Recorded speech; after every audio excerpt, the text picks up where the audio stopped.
මෛත්‍රී බුදුරජාණන් වහන්සේ ලෝකේ පහළ වෙලා අවුරුදු කෝටි ගාණක් ගිය තැන මේ ලෝකයට පින්වත්නි වැස්ස ඉන්නේ නැති කාලයක් එනවා.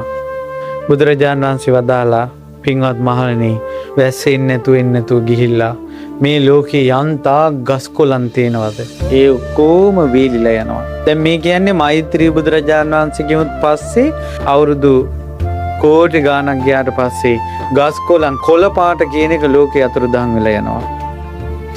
ඊට පස්සේ ඔන්න මේ ලෝකෙට දෙවෙනි ඉර මණ්ඩලක් පායනවා. ඉරක් පායනවා. පින්වත්නි මේක තමයි සත්‍ය. මේක සිද්ධ වෙන දෙයක්. බුදුරජාණන් වහන්සේ බුදු ඇසින් දැක්ක දෙයක්. පින්වත්නි මේක බුදුරජාණන් වහන්සේ ඉස්සල්ලාම වදාලා අනිච්චා භික්ඛවේ සංඛාරා. පින්වත් මහණෙනි සියලු සංස්කාරය අනිත්‍යයි. අද්දුහා භික්ඛවේ සංඛාරා. සියලු සංස්කාරය අස්ථිරයි. සිනේරු පර්වත රාජයා තියෙනවා මුහුදෙන් යට යොදුන් 84000ක්. මුහුදෙන් උඩ යොදුන් 84000ක්. පළල 84000යි දිග 84000යි. මෙහෙම පර්වතයක් තියෙනවා පින්වතුනි මේ පෘථුවියේ.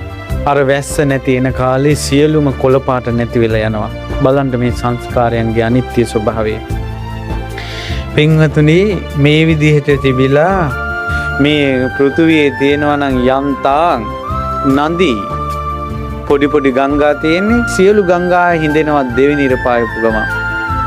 ඉර පායලා ගොඩාක් කල් යනවා. ඊට පස්සේ පින්වත්නි ඊළඟට තුන්වෙනි ඉරක් පායනවා. තුන්වෙනි ඉර පෑවුවට පස්සේ යාකාචි මහා නදියෝ තියෙනවන මහා ගංගා මොනවද? ගංගා යමුනා චිරවති සරබු මහි තහ උස්සුස්සන්ති විසුස්සන්තින භවන්ති. ඒ ඔක්කොම වීල්ලා යනවා. ගංගාවක් නැහැ. ඔහොම කාලයක් ගියාට පස්සේ හතරවෙනි ඉර පායනවා. හතරවෙනි ඉර පෑවුවට පස්සේ ওই ගංගා හටගත්ත මහ පොකුණෝ ඒවා වීල්ලා යනවා. අහෝ බුදුරජාණන් වහන්සේ බුදු ඇසින් බලා වදාලා අනිච්චා භික්ඛවේ සංඛාරා මේ සියල්ලම ස්ථිරයි අනිත්‍යයි අස්වැසිලි රහිතයි. බුදුරජාණන් වහන්සේ වදාලා පින්වත් මහණෙනි ඔන්න ඔහම ආයේ කාලයක් ගියාට පස්සේ පස්වෙනි ඉර පායනවා. පස්වෙනි ඉර පායුවට පස්සේ වේලිලා දැන් වතුර තියෙන්නේ කොහෙද? පොඩ්ඩක් හරි බේරිලා මොහොඳේ තියෙන වතුර ටිකක් සිඳිලා යොදුන් ගානක් ආපස්සට සිඳිලා තල් ගහක් පමණට සිඳිලා මිනිස්සුක් ගානට සිඳිලා ඔළුව ගානට සිඳිලා අතපය ගානට සිඳිලා දනහිස ගානට සිඳිලා කාලයක් එනවා. හරක් ගියාට පස්සේ වැස්ස කාලේ අර හරක්ගේ කුරවල වතුර පිරීලා තියෙන්නේ මොහොඳේ ඒ වගේ වතුර හිඳිනවා. කාලයක් එනවා මහ පොට ඇඟිල්ල තෙමා ගන්නට වතුර නැහැ. මොහොඳටත් වෙන දේ. 6 වෙනි ඉර පායනවා. 6 වෙනි ඉර පායනකොට කොඹල්කාරයෙක් ලිපට දාලා පිඹිනකොට දුම් යනවා වගේ මේ මහ පොළොවෙන් දුම් දාන්නට පටන් ගන්නවා. දුමා යන්ති. බුදුරජාණන් වහන්සේ වදාලා පින්වත් මහණෙනි ආයෙත් කාලයක් එනවා. බොහෝසේ දුම් දාන්නට පටන් ගන්නවා. දුම් ගුලියක් වෙනවා මේ පෘථුවිය. දුම දමා තියෙනවා මේ පෘථුවිය. මේ වෙනකොට මිනිස්සෙක් නැහැ. එකෙන් දෙකෙන් ඉවරයි. දුර්භික්ෂ වැස්ස නැති වෙනකොට ඉවරයි. කර්මාන් රූප ඉපදෙනවා. මේ පෘථුවිය පවා නැසී වෙනසියා. අනිත්‍යයි, අස්ථිරයි, අස්වැසිලි රහිතයි. යම් කාලයක් එනවා 7 වෙනි ඉර පායනවා. 7 වෙනි ඉර පායනකොට මේකින් ගිනිදළු හටගෙන පිච්චෙනවා. පින්වත්නි ඉහළටම බ්‍රහ්ම ලෝකේ දක්වා යනවා.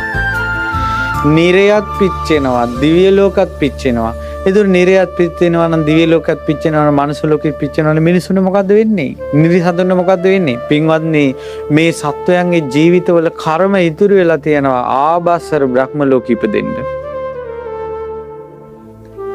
ඒ කර්මයේ ඉස්මතු වෙලා නිරේන් චුත වෙලා නිරේ පිච්චිලා ආභාසර බ්‍රහ්ම ලෝකෙ ඉපදිනවා නිරිසත්තු පවා.